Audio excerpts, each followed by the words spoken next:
storyteller. Hello. Yes, we can hear you. My camera's on. I'm there. There we are. Yes, yes. Go ahead. Where are you, first of all? Yes, name's John Richardson. I am also. I feel she should have translated the. No, we have to keep everybody else muted. Go ahead, John. Please speak up. I'm a colleague of Ruper's, of the wonderful Ruper at the Asian Art Museum. And she's actually encouraged me to apply to tell a story here, more or less pushed me, shoved me into telling a story here. Mine, I'm afraid, is not a personal memory, but a folk tale from Korea. Long ago in Korea, when animals talked and tigers smoked pipes, there was a young boy called Dong Chin. And Dong Chin loved stories. Every night at bedtime, a favorite family servant would tell him one, and he would listen quietly. Dong Chin was a fine boy, but he had one failing. Namely, he did not want to share the stories.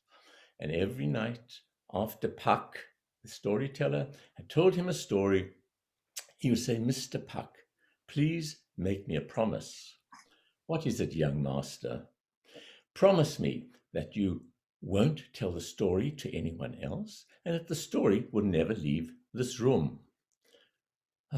"I promise, young master."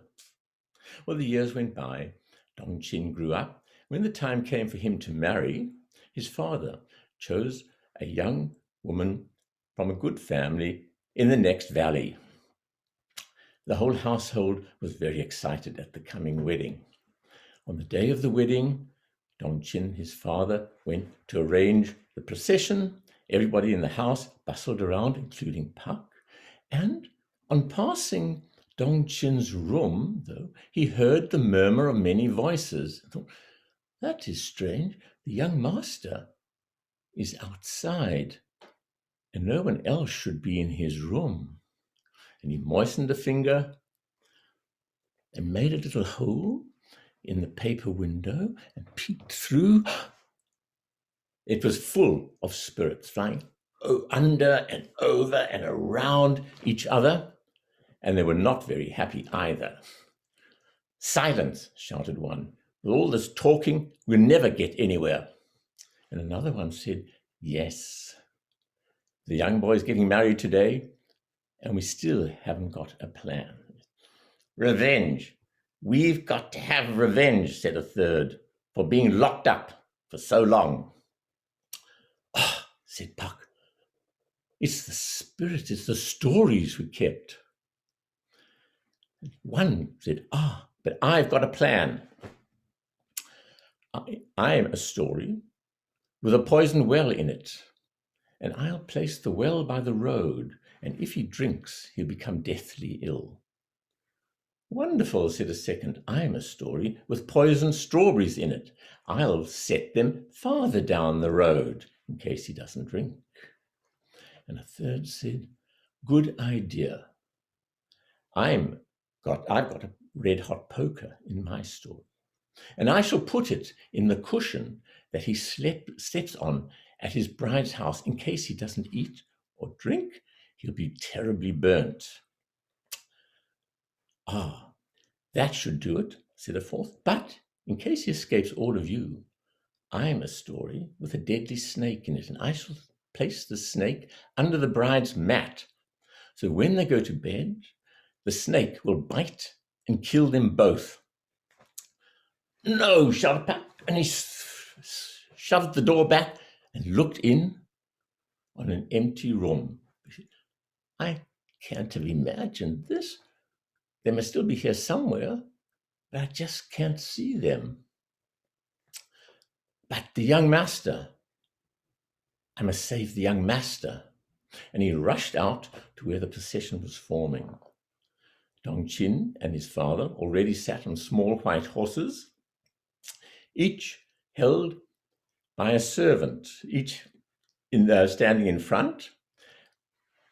Puck rushed up, grabbed the reins of Dongchin's horse, knocked the servant aside, and said, "Young master, I will lead your horse today."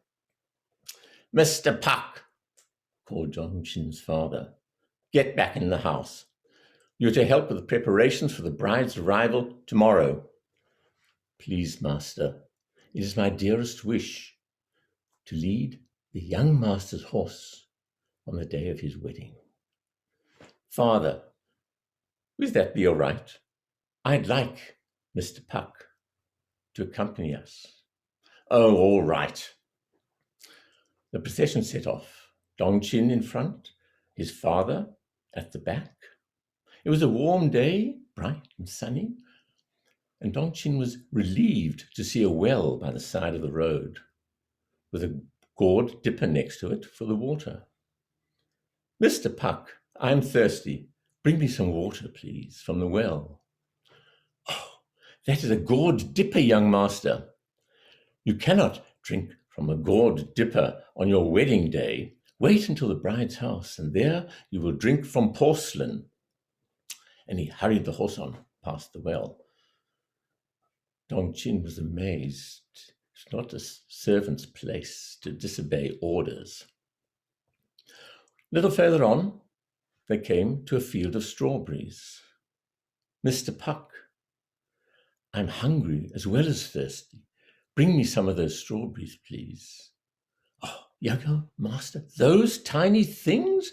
No, on your wedding day, you must eat only the biggest, juiciest strawberries, and those you will get at the bride's house." And he hurried on by.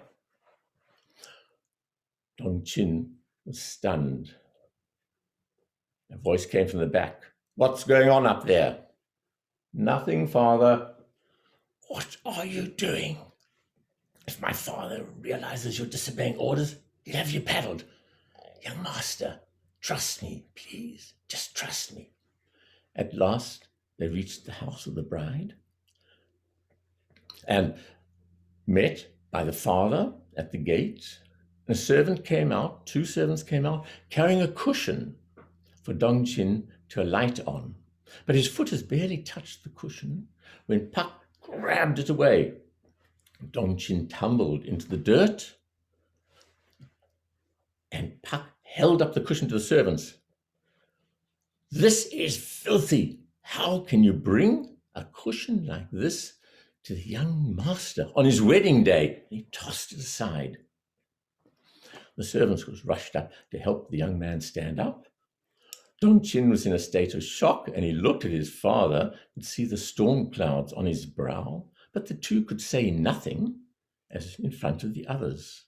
They were led into a garden where a platform had been set up with rich carpets over it, and in the middle of the platform stood a little table on which sat a golden wooden goose, the sign of faithfulness.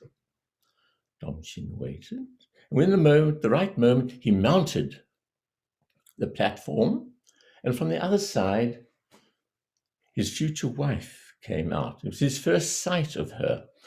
She was led out in her beautiful green bridal gown, and Dongchin thought she was really lovely.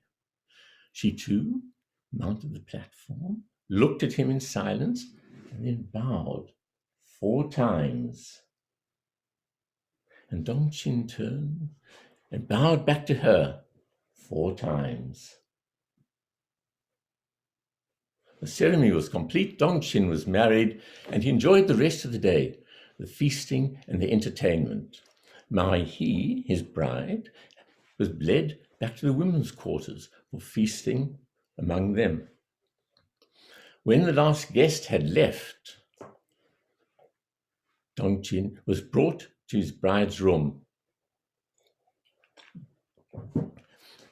He stood in the candlelight shyly. Mai He was in a corner, as was custom, kneeling, waiting for her husband, still in her bridal gown. She smiled nervously as he approached. He bowed. I'm honored to meet you, Mahi, and I hope you will help me become a worthy husband. Crash! And in rushed Puck with a knife in his hand. Mahi screamed, jumped up. Dongqin was outraged. Mr. Puck, get out now! But Dongqin, Mr. Puck, did not. He simply grabbed the sleeping mat, pulled it back, and there was a snake writhing and hissing. He took his knife and stabbed and stabbed, until it lay still. Then he went down on his knees before Dongqin. Young master, please excuse the impudence of a worthless servant. Of course, by this time, others were rushing in, drawn by the noise. Dongqin's father shouted, Mr. Puck, what is the cause of this outrage? But Dongqin said, Father, look, Mr. Puck has saved our lives. And Puck then told them of the story spirits and their plans for revenge.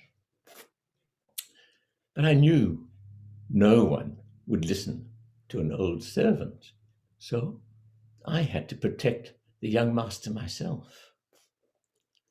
Ah, said Dongqin, it was wrong of me to keep the stories locked up all this time. But from this night on, I shall tell these stories everywhere, and to whomever will listen. And Mr. Puck, I should like you to make me a promise. What is it, young master? Promise me that you too will tell all the stories. And Puck smiled. I promise. That's it. Thank you.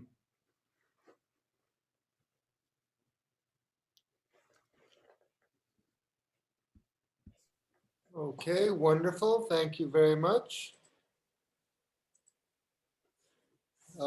You're a very fine actor. Yes. Thank you.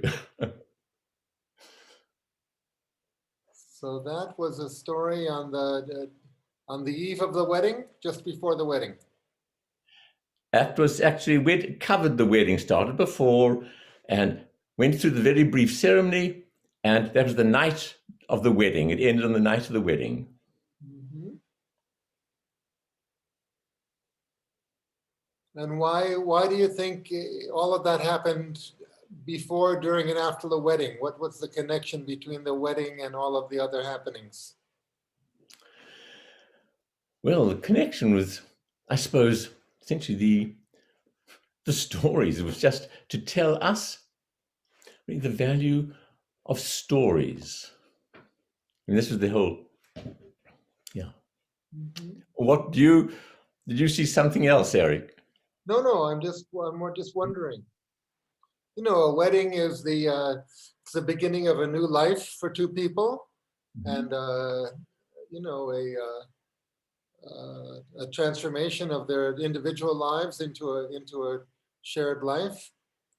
So it's natural that a lot of occurrences would happen during that transition. Mm-hmm. Well, of course, it is also for him as a new life. In fact, the awareness of stories and the need to tell them, that stories need to be told. And this was a new beginning for him as well. Mhm. Anybody, any thoughts, comments, questions, resonations? John, I thought I just loved the way, like in the beginning, you were just kind of talking, not really into acting. And then when there were points when you had to act. So it's those points that you acted. So it was kind of an interplay between just narrating and acting. And that's something that I learned from your story, which was really beautiful. Thank you. Thank you. Thanks, Jasmine. Thank you. Very kind of you. Lena, go ahead. Yeah, Hello, John. I really liked the telling. I also liked the story very much. And yes, playing out the actions and all and voice modulations, very nice. I also would like to mention the flow. And it was very nice. The pace of the story was very nice. Overall, I just loved it. Thank you. Thank you for a lovely story. And thank you for that very excellent narration. Very much enjoyed. Thank you for your words, your kind words. Yes, you did not overact. Your acting was in the flow of the conversation, but then you came in, sharply, like when one of the characters said, "We've got to get revenge." That was a striking moment. So it brought in the emotion.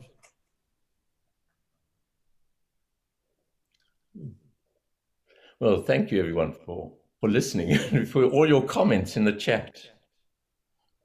Oh, are there comments in the chat section too? Let's take a look. People I must say, a lot of praise, thank you, which is very kind of people. Thank you. Yes, someone mentioned the interplay between just narrating in a conversational way and then slipping into acting with emotion at important moments.